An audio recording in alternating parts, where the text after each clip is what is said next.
Good morning and welcome to the craft room. I'm Ellie Barnes. I hope you're going to enjoy what I have for you today. Coming up to Halloween, I thought it's time we made a little Halloween treat. I don't know about your family, but in my family, my daughter is as excited as a 6-year-old about Halloween and can't wait to get out there and trick and treat on Tuesday night. So I've got a little bag that I'm going to put some goodies in for anyone who visits our house, and she's excited to be able to take some of them to school to give to friends as well. So I'll show you how that's made. But first, let's see who we've got watching. See if we've got coming up in the right place. Yeah, that looks good. All right, what we'll do, I'm going to turn you down to the desk and we will get started. Now, for those that are watching at home and had been at my class this week, or anyone that might have heard, yes, I did have a big fall last Sunday, and yes, there was a sling, and I thought that I may have fractured my shoulder. I've got the all clear, although the shoulder doesn't work too well, the knees aren't working too well, and I've got Technicolor bruises all over the place. So I'm back crafting. Yesterday was my first day in the craft room again, and I'm back crafting, and so all's okay, but I just thought I'd let you all know, just be careful. Housework is dangerous. I fell down a step doing housework. So I was carrying a vase, believe it or not, to go and fill up, and fell down one step. I didn't break the vase, so I broke me instead. But I'm back on my feet, I'm doing well, and we're going to make this little treat bag or loot bag if you want to call it, but my daughter calls it a loot bag, but it's a trick or treat bag, and we're going to fill it with goodies. All right, I'm going to turn you down to the desk and we'll get started. Now, let's see if we can do this without too much getting dizzy. We will get everything straight. I'll just try and turn things around. So the right way, don't get too dizzy. There we go. There we are. So today, I'm using the Trick or Treats set that has come out in the new mini catalogue, and the dies. Now, I've already pulled the dies out. I'm trying to make life easier for myself today, but this actually goes, I'll put them all in their right place and you'll see. We have dies to cut out this face, and you can colour it. So we've got our monster face. We've got a die to cut out the haunted house. We have Boo. We have the bag die. We also have these two dies that can cut some holes in our bag, and I'll show you how we're going to use that. A little tag. Now this is, I forget what they call it. It's for if you're going to cut out coloured paper to make a lolly that's very popular in the States for Halloween. A corn candy or something like that, I think they call it. Not very good, that one. So there's a few dies there, and of course we've got some labels here: trick or treat and eek. We've got a little ghost. We've got the two monsters, well, Dracula that is, very friendly monster in Dracula. Some bats and some stars and a graveyard. So I'll show you what we're going to use. I'll put it all together as we go. But one thing I didn't do this year was buy any Halloween paper. So I'm taking some cardstock and I'm using nice bright colour of orange. Now Halloween they tend to use orange, purple and black in the States, so I'm following suit, and I'm using our pumpkin pie orange. Now I'm going to cut this down to 14 centimetres. And then I'm going to cut it into 2 lots of 14. Now so first of all, that's going to fit our die. which I'll show you, to make our bag. So that's going to cut out there. Actually, could have done 13 centimetres and 14. But I'm going to stamp these first, so using the house, the bats and the ghost. And I'm going to stamp them in the same colour. I'm going to use pumpkin pie, because this is just the background for our bag. And I'm going to use a stamp mat, and I often pull out a piece of, if I've got some leftover, we'll just quickly whip it with this, leftover grid sheet paper. I'm just going to cut that in half. Now that's going to sit on top of my, I probably could have left it a bit bigger, so that I can then stamp off the edges and not get ink all over this, which then gets all over the back side of my cardstock. And since it's going to be the inside of the bag, I don't want that. So we're just going to ink up and stamp some houses, or some haunted houses, across the top. Now I'm going to stamp down here as well, and up here, and down. And then I'm going to fill in some gaps. Another one there and there. And we'll have just the top of that showing. And up here we will have, well, that one might have been a bit far down, the bottom. And then in the gaps, I'm going to give myself a ghost,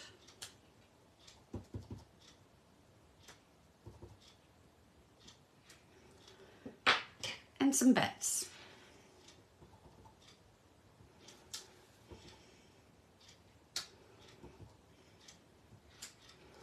And then that's one side done. And I'll quickly repeat it here. So then we've got some nice pattern paper to work with.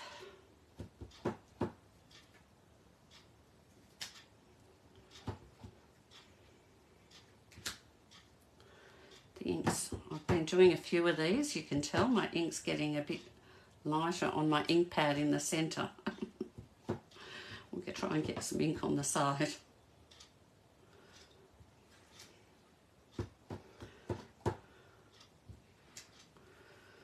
So if you haven't got any paper that matches, and you've got stamps that work with your theme, you can make your own paper. And again, we'll fill in the gaps with some bats.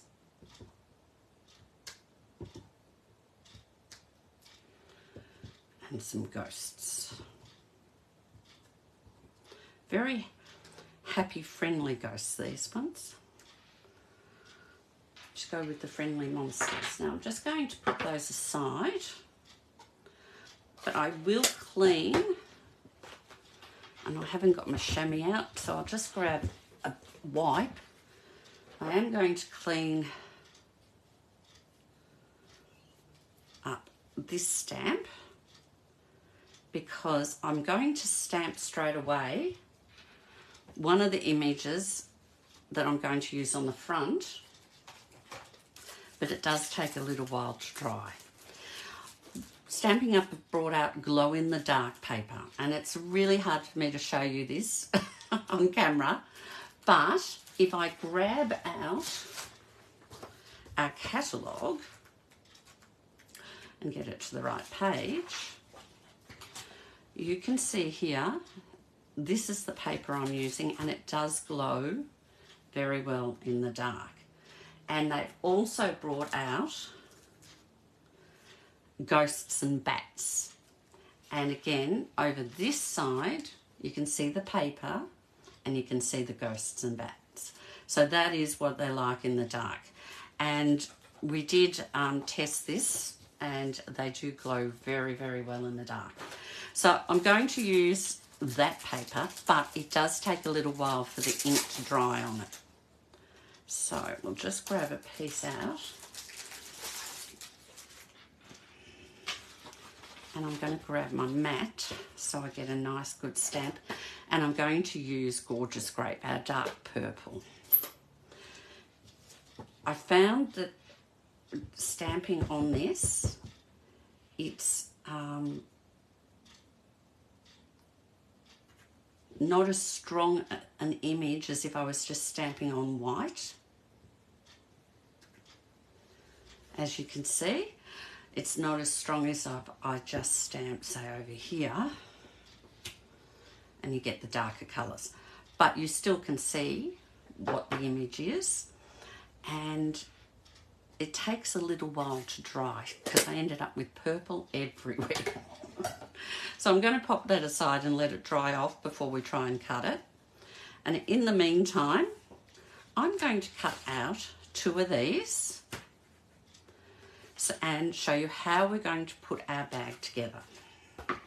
Now I'm going to bring the cut and emboss machine in. I have to be a bit careful with my arm, so I'm just going to move a few things out of the road so I can just put it to the side, because we're going to use it a couple of times. And you do need, oh, I will have to turn it this way. I need the handle. Now, gently, gently, arm. Now we're just going to pop our paper down and we'll cut out our die. And because I've got a little bit bigger, I can move it around and work out what I want to have as the centerpiece. And I think I want to have that house and the bats. In fact, I might even throw another ghost in there. I'll do that after. We'll get this cut first. And I can see some ink from when I was cutting yesterday. The purple ink from the house from when I did the sample one. Now, I have to use my other hand, my left hand. I'm going to have to stand up. My left hand and my right hand aren't working together well these days.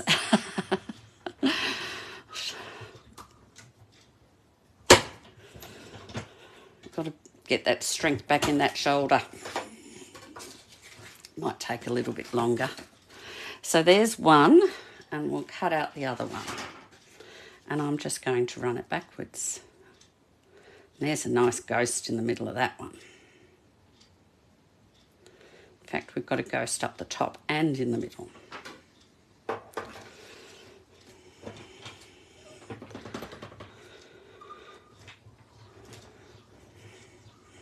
And there we go. Now we'll just pop that aside for a minute.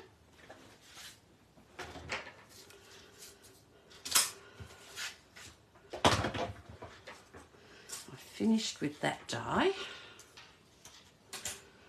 and we'll get rid of those 2 bits of leftover paper. Now the first thing I'm going to do is I'm going to score it. Now it's got score lines here, so you've got this tab side here which will be putting the glue on, and the bottom bits, and it's got a score line in the middle. So I'm going to just do the long ways ones for a minute, and I'll show you why. It's because I want to make holes in the top of our bag. So I'm not going to make this a carry bag, I'm going to make it a sealed bag. And I'll show you how I'm going to do that. So now I've got it scored, I'm going to take this die and punch some holes across here. So, I'll bring it back in.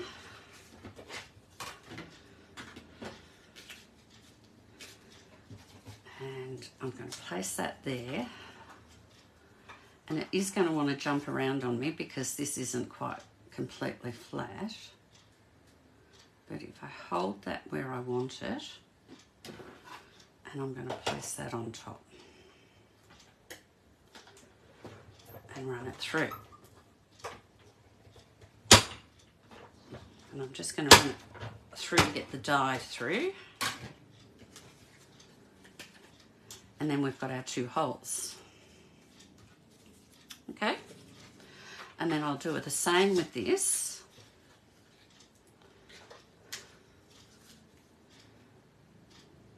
And look, you could measure it and get it perfectly straight. I'm just eyeballing it. It's maybe not perfect. Oh. About there, I think.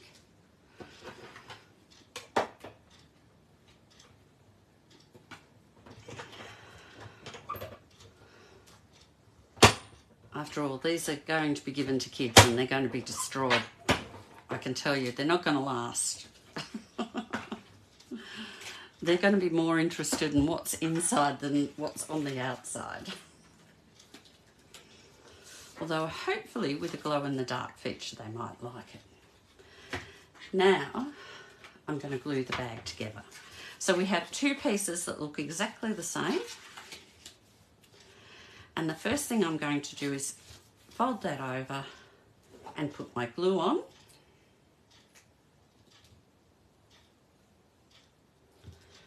And I'm going to glue this down the side.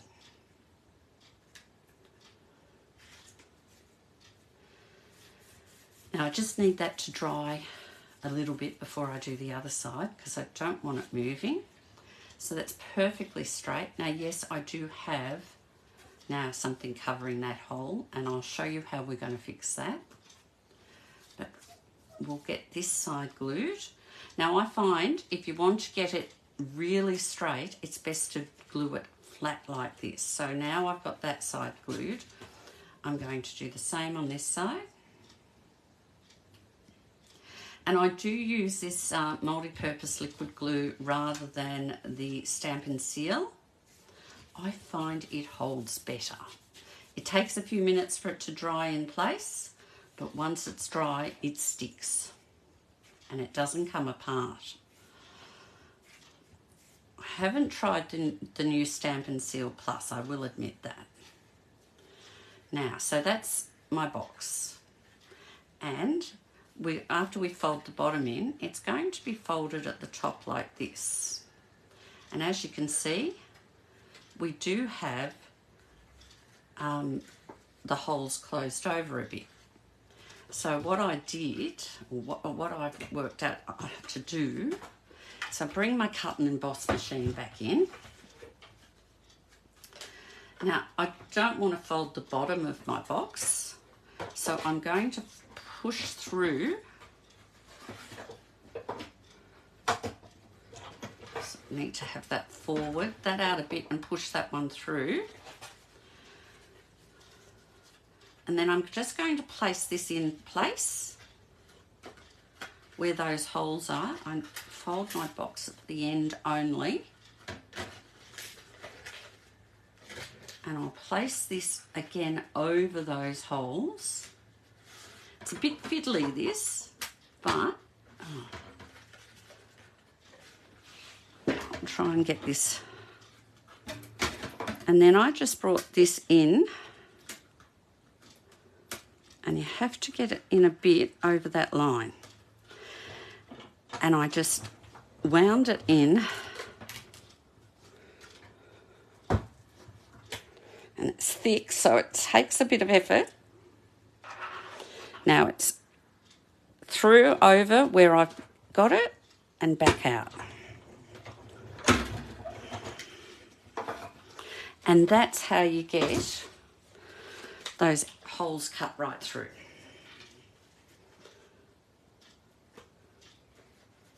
So, and don't worry if it's not perfect. Like it's not a perfect circle. They're not perfectly lined up at the back or the front, whichever way is going to be the front and the back. that's okay because there's going to be ribbon hiding that. So now that's ready, and as you can see on the side, this one has 2 holes, this one that's joined up. It's just the way it folded, but it'll all work out. Now I'm going to seal the bottom of my box, so I'm just going to fold them in before I attempt to glue it. Now you could have folded them before and flattened them out and used your bone folder to get nice sharp points, but I don't think it really matters. Now I'm just going to put a little bit of glue on the tabs. I'm going to fold that over. Actually, I think I'm going to have my ghosts on the front, so I'm going to fold that one over first, and then I'm going to put a little bit of glue there, so I want it to glue right up to the edge, and a little bit on this edge because I want my box space to be solid. And I'm just going to hold that there for a minute. And now, to make sure it's stuck and sitting flat, I just put my bone folder in upside down and rub it across the bottom, and then our box is together. And so that's simple and easy. Now, if you didn't want to do the holes, of course, you could get a little clip. One of the, I've got one here, well, I don't know what they call them now, gone blank, but you could just do a little clip. This one I've been using, so it's a bit loose. Or you could leave it open, or you could punch holes and make handles. So it's very versatile, this little bag, and not only is it going to be great now for Halloween, but I'm going to use it for Christmas as well. So now it's just decoration, and we've got our house still drying. The other thing I'm going to do is punch out a moon. I'm going to use our big circle punch. It's 2 3/8, or about 6 centimetres, I think. I think it's 6 centimetres wide across. I'm just going to cut. I'll cut one here. I don't want to waste any of this great paper. And I'm going to stick that here. I'm also going to cut out the word boo. And I'm going to cut out our house. Now, it may not be completely dry. If you wanted to speed dark, you could use your heat tool or even a hairdryer, and that will speed up the drying. But I'm just going to cut it as it is. So let's bring that machine back in. This is its last trip in. So we're going to put our house there, and I'm going to use a little bit of scrap black that I've got to cut out the word boo and our house die. Our haunted house with cobwebs. Now, by stamping on this, when it's dark, when they're in the dark, they will see the lights in the windows shine. And I'm just going to get that on.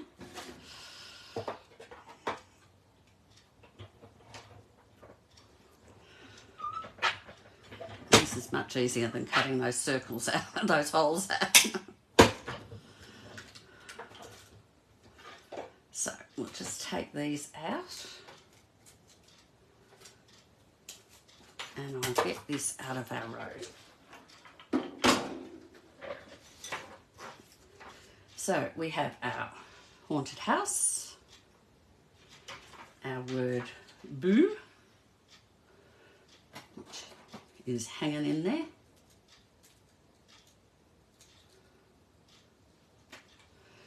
So I'm now going to put some of this together.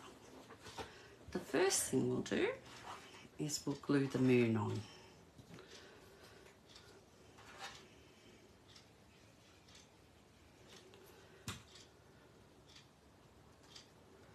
And I'll just glue it on like so.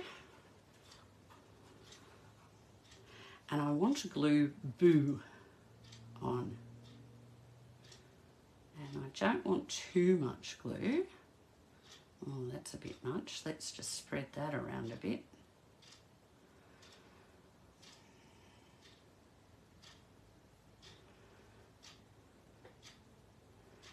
Because I want it to stick. Now, I did this on my sample one, not realising it makes a bit of a spooky look when it's glowing in the dark. You could have it down further and you could read the whole word Boo if you want, glowing in the dark. Now I'm going to grab some dimensionals and put them on the back of the house.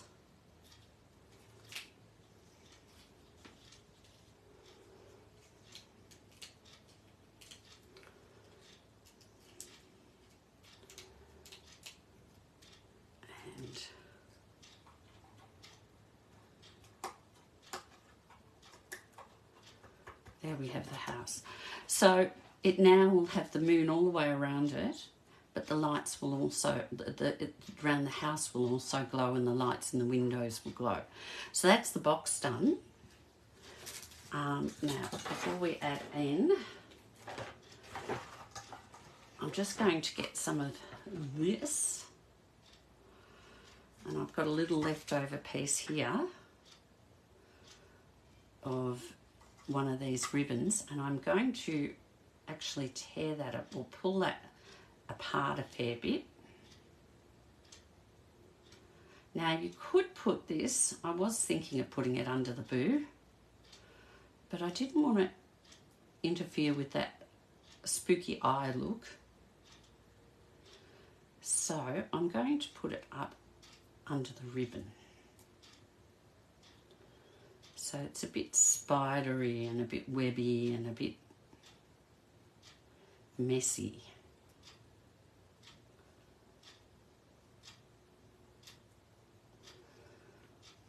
Now I could pull it completely apart, but just to make my life easy, because I'm tying a bow on it, I'm just going to, or not a bow, we're not, I'm just going to leave it like that. And just to keep it in place, I'm going to put a glue dot, if I've got them. Where did I put my glue dots? Oh, I can't see them. I'll use just a tiny tab of tear and tape just to hold it in place.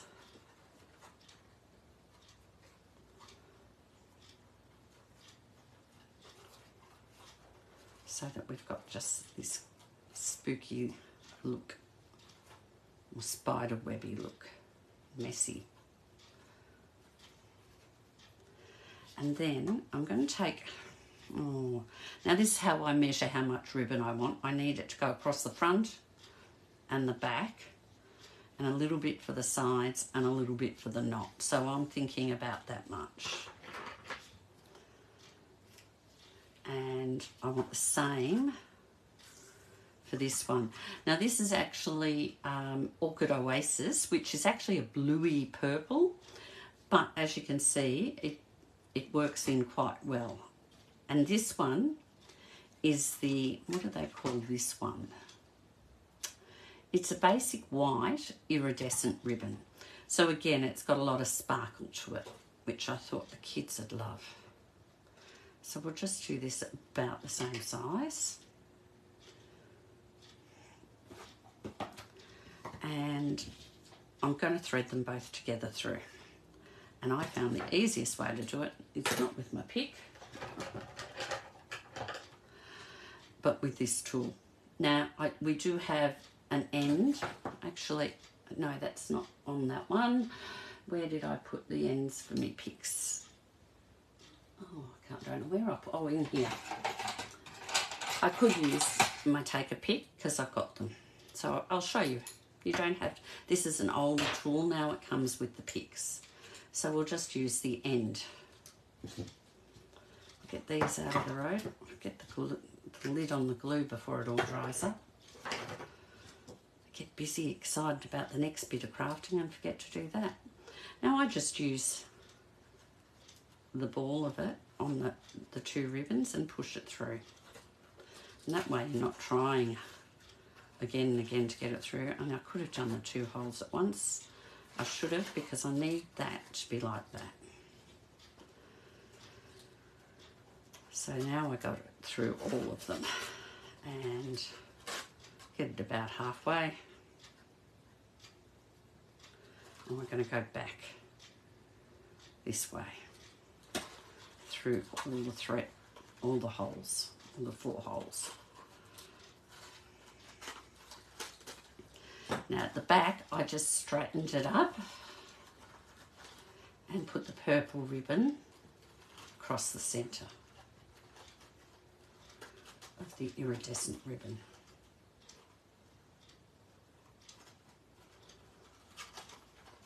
Like so. Now of course you would have filled yours with lollies first. And I've got one to show you what I'm going to fill mine with.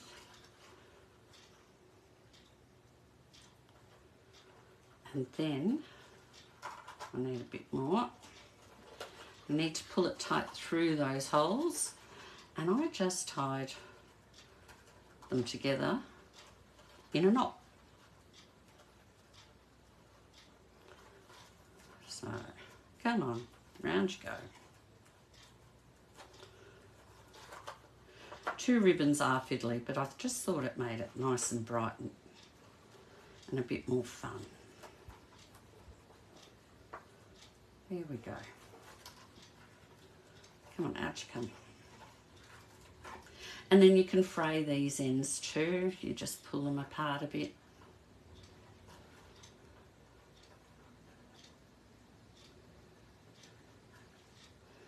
And you can cut them to whatever length you want.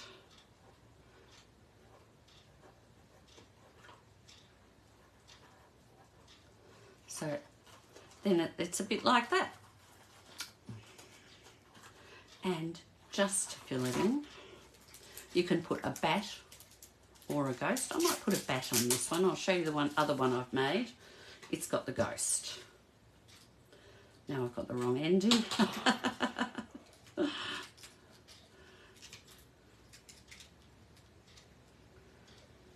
I'm going to put the bat up there. Because if I put it on the moon, it will disappear at night into the moon. So I've got that one and that one. That one's got the ghost and that one's got the bat. And I am going to put in mine Freddo frogs, but these aren't any Freddo frogs. Freddo frog, and I'm not part of the company, but I just thought they were so good to go with my glow-in-the-dark boxes. They have brought out glow-in-the-dark Freddo frogs, and you can see here how they look. I just bought them this morning, so I haven't seen them in the dark, but I'm looking forward to it. So each one of my boxes, and here's another little box that I was playing with. You can slide in quite a few little Freddo frogs in there. I'm going to put a couple of Freddo frogs in each and some other lollies just to fill it up so that they've got plenty to mutton chop. So they're my boxes for today. I hope you like those, and I hope if your family or anyone in your family is going trick-or-treating, or you're doing it at the front door, you've got something fun to give out. I think kids might enjoy something like this, especially if it's getting later and it is a bit dark and they can then see how they're glowing for them. Anyhow, I'm going to let you go after that so that you could go and do your crafting if that's what's on your agenda today. So let me just turn you back to me. We'll go back, and hopefully you've enjoyed that, and you've seen how easily you can put something together that the kids can have a lot of fun with, and hopefully you'll enjoy watching the joy that they get. That's what the biggest thing I get out of it, the biggest thrill. So I'm hoping you'll have a good weekend. Got some sunshine tomorrow. We're going out for a picnic. We're going to make the most of it. But hopefully you can get out in the sunshine too and enjoy, and you're not doing too much work in the garden or around the house. And come Halloween, you get to be a bit of a spook. All right, have a good weekend, and we'll catch up with you next week when we'll be back into Christmas card making. I think we might do some Christmas gift tags, because we're going to need a few of those this Christmas too. Have a good week, and I'll catch up with you all soon. Bye-bye.